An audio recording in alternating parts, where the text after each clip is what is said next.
Olá, mulheres! Eu estou aqui hoje querendo conversar com você aí que quer desenvolver a sua carreira e atingir um nível, uma posição executiva numa empresa. Me perguntaram outro dia por que ou que fatores eu tive, né, lá no início, quando eu ainda era uma analista, que fatores eu acho que explicariam o meu crescimento, né? Eu ter saído da minha posição de analista e ter conseguido aí minha primeira promoção para o nível gerencial. Que fatores eu apresentei que eu acho que explicariam esse meu crescimento? E eu separei para esse vídeo hoje 5 fatores e eu vou contar um pouquinho a minha história em cima desses 5 fatores para vocês. Eu acho que o primeiro fator, sem dúvida nenhuma, era ter orgulho do que eu fazia, né? Mas o que é ter orgulho do que faz, né?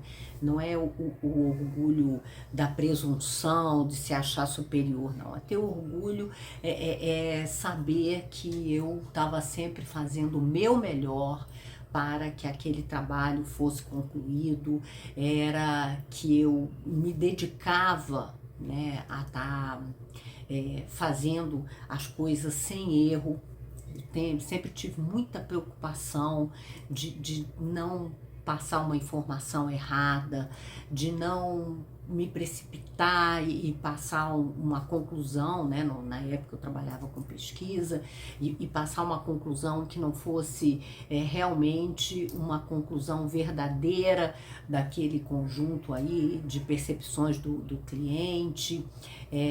Eu sempre tive uma postura de estar entregando, né, meu chefe falava de under promise over delivery, ou seja, entregar sempre mais do que o prometido, né, além do prometido.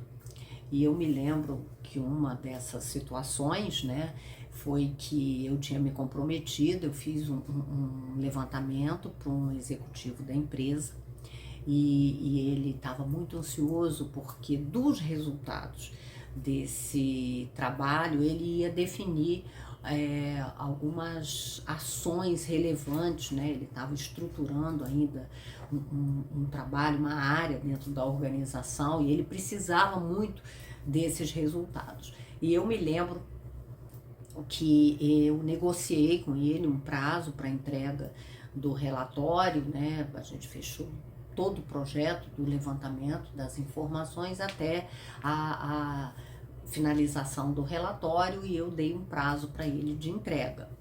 E eu me lembro que o prazo era até o final de um determinado dia lá. E ele saiu para almoçar, e na hora do almoço mesmo eu já deixei em cima da mesa dele, eu já tinha feito toda a revisão do trabalho, 3 vezes a revisão, porque eu revisava, porque eu não admitia nenhum erro, né? Então, uma coisa da gente ter orgulho do que faz é receber um feedback. Ai, que bom, porque eu estava esperando só pro final da noite, eu pensando que eu fosse ter que, né, virar à noite nesse trabalho, e agora vai facilitar, eu vou poder analisar ainda com mais folga, o que para mim é muito bom, foi o retorno que ele me deu. Ou seja, eu sei que eu marquei ponto com ele, tanto é que eu marquei ponto com ele, que depois ele veio me convidar para trabalhar com ele, né? Foi a minha primeira movimentação. Eu fui trabalhar com ele para estruturar junto com ele essa área que estava sendo criada, que era a área de qualidade em serviços, que era uma coisa bem inovadora na época. E eu tenho certeza que ter entregue esse trabalho antes do prazo criou uma percepção favorável sobre o meu comportamento e me ajudou no meu caminho de crescimento na organização. Então, ter orgulho do que faz, fazer o que faz sem erro, trabalhar para que não tenha erro no seu trabalho, entregar além da promessa que foi feita, né, tentar, ao invés de atrasar na entrega, adiantar a entrega de um trabalho, ainda mais quando a pessoa está realmente bastante ansiosa com relação aos resultados, para poder tomar decisões muito estratégicas, muito importantes.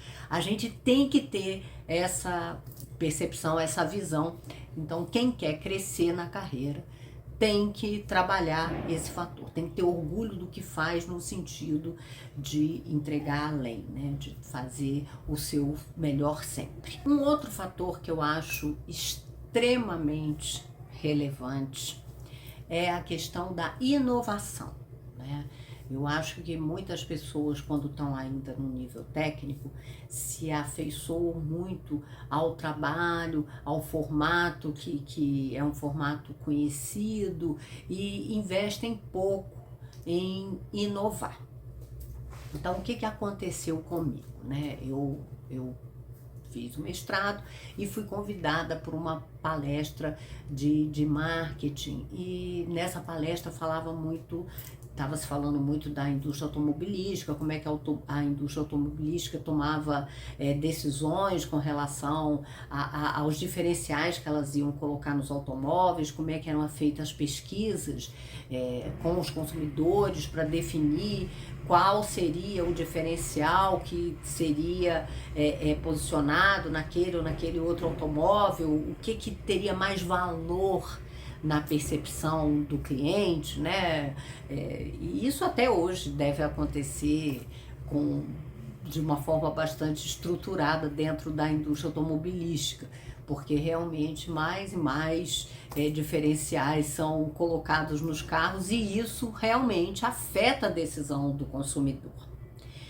Eu assisti aquilo e fiquei maravilhada com a metodologia. Aí eu fiquei pensando, né? Como é que eu vou trazer essa metodologia para dentro do meu trabalho?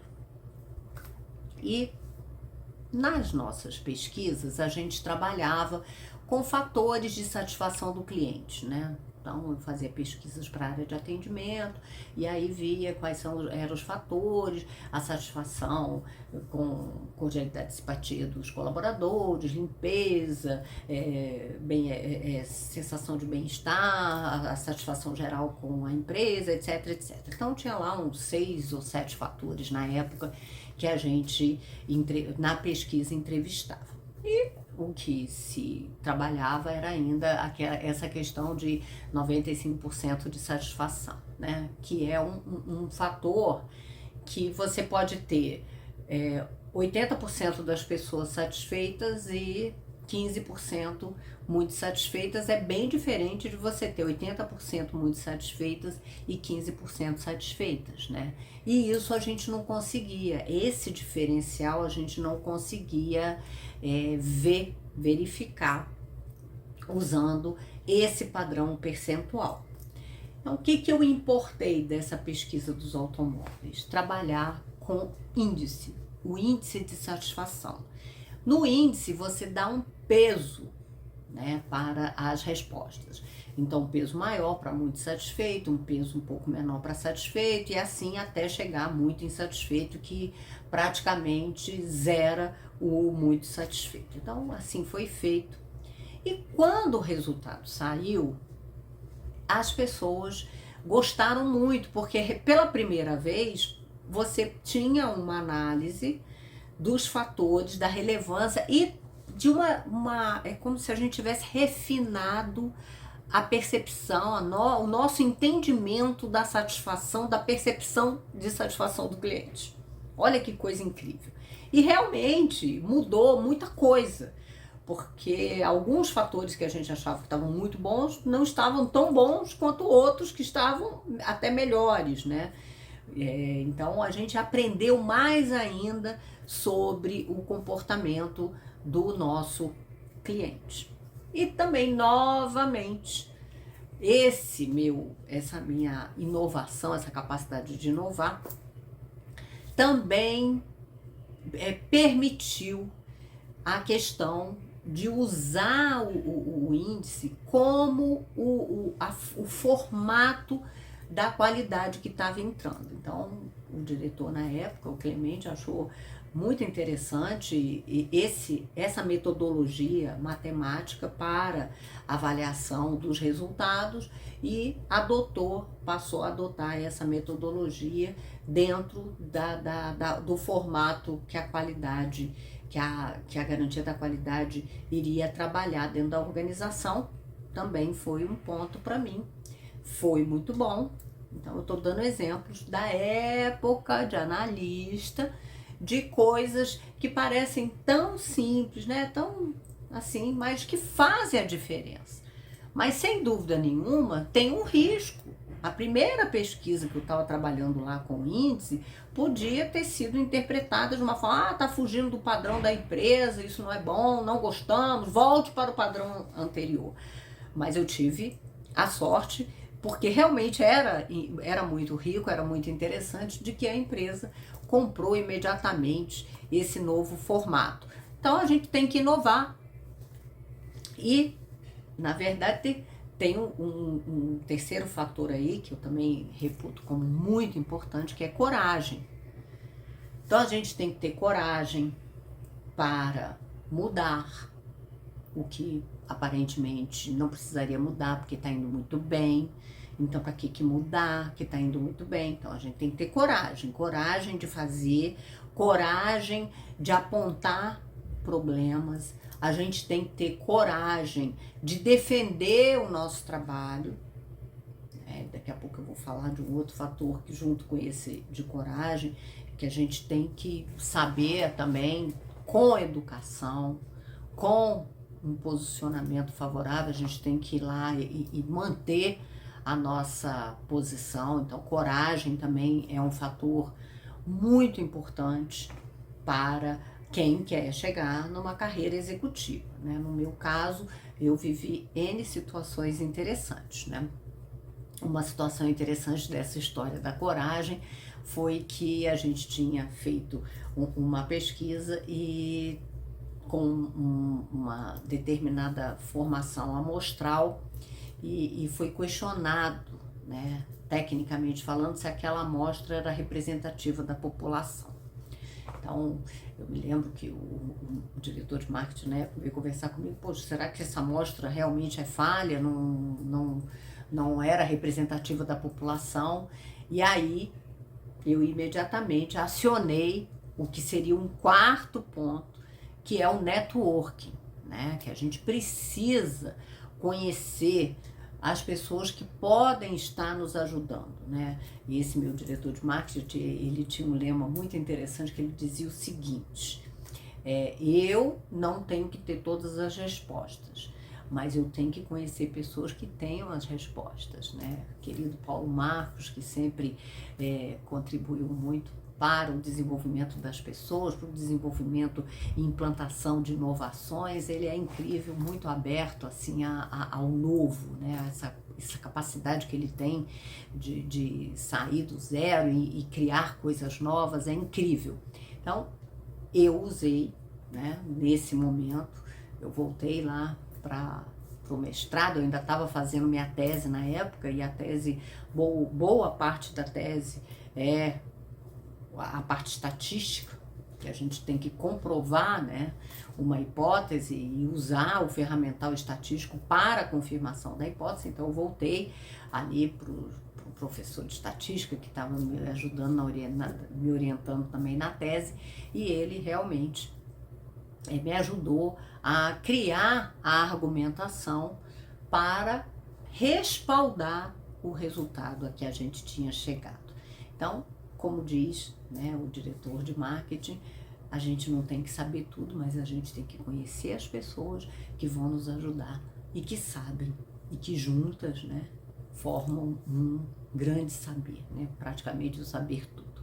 Então, nós não temos que saber tudo, mas a gente tem que ter um bom networking, porque com um bom networking os resultados virão.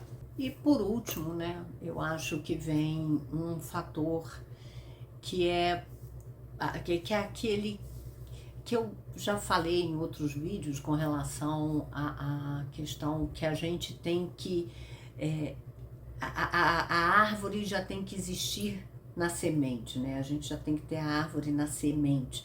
Tem um livro infantil que fala disso, né? A árvore já existe na semente.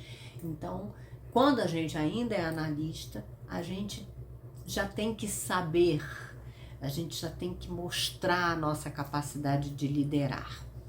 E principalmente, né, quando a gente vive situações ou posições que a gente muitas vezes traz, né, uma informação que entra em conflito com o que as pessoas esperavam, com pessoas importantes na organização.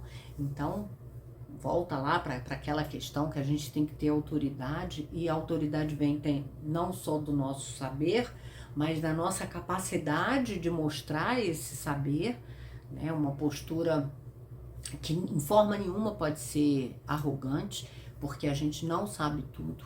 Graças a Deus a gente não sabe tudo, mas a gente tem que usar o networking para ter acesso aos saberes do mundo. Mas vamos voltar aqui, tem que ser um líder, né, já dentro da semente. Então, a gente tem que ir para frente com a coragem que a liderança exige, a coragem que eu já falei aí anteriormente, né, que a gente tem que ter coragem de defender o nosso trabalho, coragem de inovar e coragem de se posicionar, né, porque muitas vezes as pessoas, elas vão atacar o mensageiro, né, as pessoas vem a mensagem ruim, ao invés da pessoa fazer uma análise e aceitar que não tá legal e se propor a fazer uma coisa diferenciada para sair do resultado ruim, a pessoa ataca o mensageiro. Então, a gente tem que estar preparado para essas situações. Eu vivi inúmeras vezes situações assim.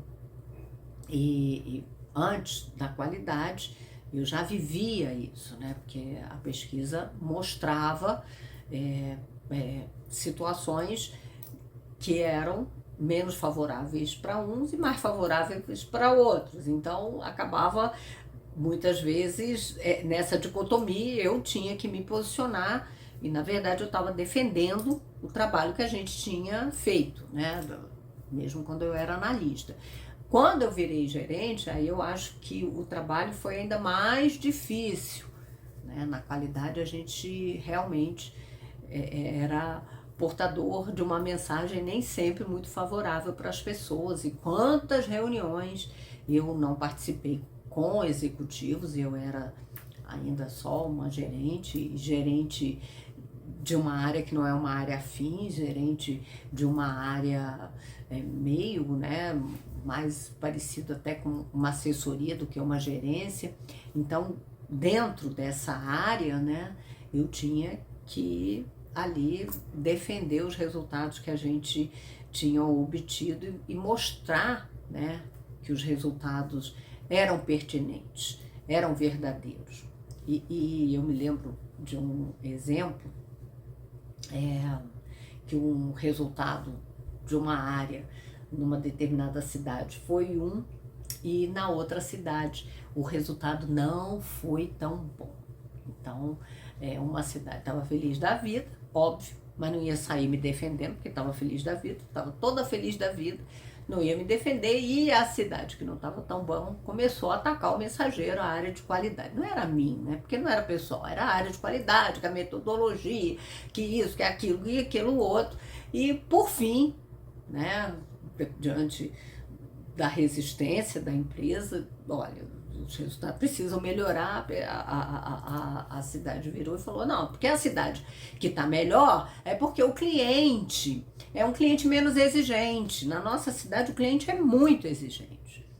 E o meu chefe na época, que era o CEO da empresa, né, o presidente, o dono da empresa, ele saiu com um argumento maravilhoso que foi: se o cliente é mais exigente, o trabalho precisa ser melhor realizado para atender à demanda do cliente. Então, ali foi um grande aprendizado para mim, que não existe, né, desculpa, né, gente, quando a gente não está fazendo o que o cliente espera, não está atendendo as expectativas do cliente, volta para a gente a responsabilidade de fazer um trabalho melhor, um trabalho excepcional.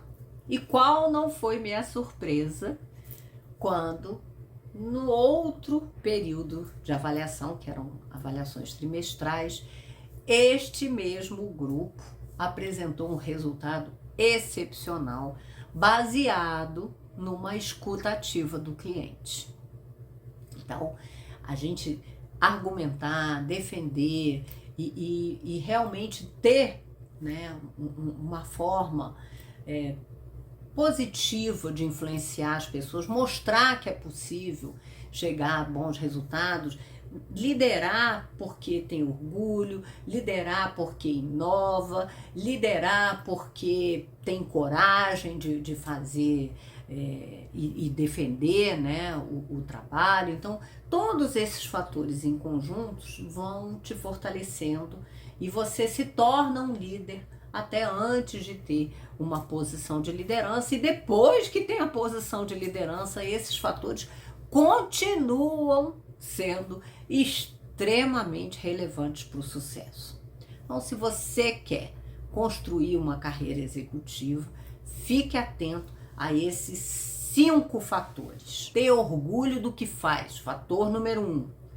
Se você não se orgulha da qualidade do trabalho que você entrega, você vai ter dificuldade de crescer. Se você é a primeira pessoa que não tem orgulho da qualidade do trabalho que você entrega, você tem que rever por que você não está entregando uma qualidade superior e buscar essa qualidade superior de alguma forma.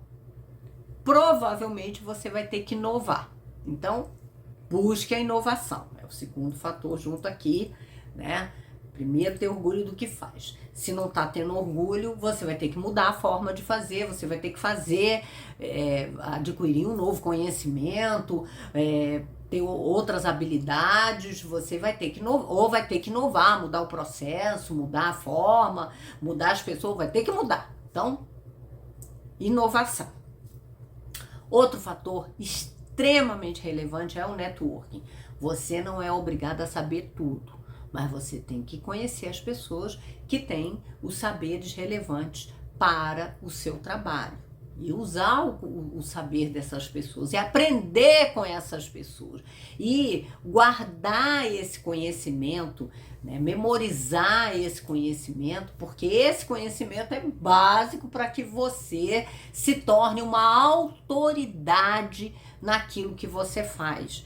Porque quando a gente tem argumento para defender uma pergunta complicada, né, uma pergunta difícil sobre o nosso trabalho, e a gente consegue argumentar, e argumentar com propriedade, argumentar sem alteração emocional, você vai adquirindo autoridade, e essa autoridade vai te formando para um avanço na sua carreira. Então, eu tenho que ter orgulho do que faço, eu tenho que ter coragem para mudar, para inovar, eu tenho que inovar, né, buscar coisas novas, e eu tenho que ter um networking muito bom. E, por fim, permeando tudo isso aqui, usando tudo isso aqui, eu tenho que ter uma excelente capacidade eu tenho que mostrar a capacidade de liderança, né? Eu tenho que mostrar que eu sou capaz de liderar pessoas, de liderar um grupo, de liderar processos. E eu me lembro, né, quando eu era ainda analista, que aí eu trouxe outros analistas para trabalhar comigo e eu era respeitada por eles, né? Eu acho que o início da liderança é o respeito, é quando as pessoas respeitam, né?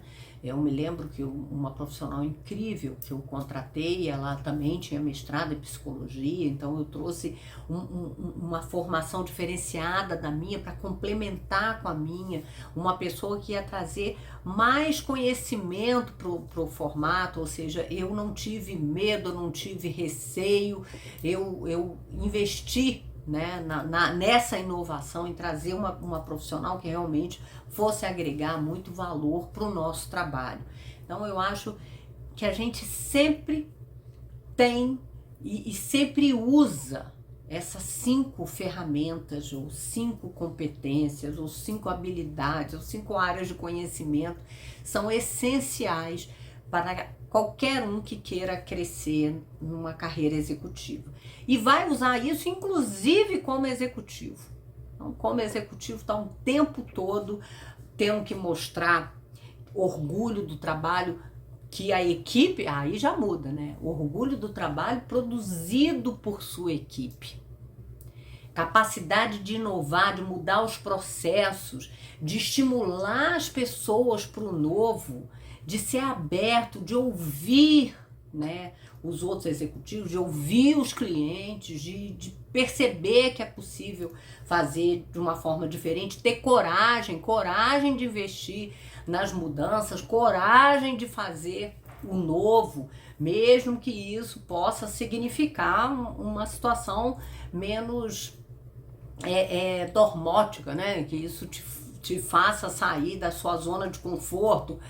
É preciso ter essa coragem, é preciso um bom networking para que você não precise saber tudo, mas que você saiba pessoas que possam te ajudar nos problemas que venham a surgir, em soluções que você possa implementar e continuar, né, sendo a árvore dentro da raiz, uma liderança cada vez mais forte, uma liderança confiável, uma liderança que estimula o colaborador, uma liderança que busca uma equipe de verdade, porque é a equipe que faz um líder, principalmente um executivo, ser diferenciado. É a qualidade da equipe, né? Como dizia sempre o Clemente, o seu resultado é o meu resultado. Então, o resultado da equipe é o resultado de um executivo. Então, se o resultado da equipe não está bom, então o resultado do executivo não vai estar bom também.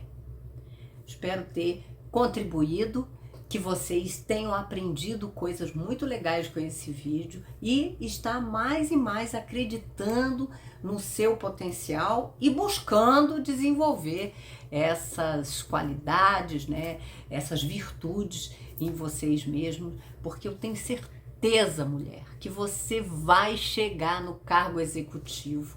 E é um conjunto da obra que a gente precisa desenvolver. Nunca é uma coisa só que explica o nosso sucesso. É sempre um conjunto da obra. Esses 5 fatores são muito relevantes. Tenha eles na cabeça o tempo todo e faça, né, uma reflexão. Eu estou usando isso corretamente? Eu estou usando a coragem, eu estou usando a inovação, eu estou usando aqui a minha liderança, a minha capacidade, o meu networking, eu tenho orgulho do que a gente está produzindo. Então, é um conjunto, não? São 5 fatores. Esses 5 fatores têm muita relevância na qualidade do nosso trabalho. Acredita neles, ponha esses fatores em prática na sua vida e você verá que você vai continuar tendo muito sucesso na sua carreira.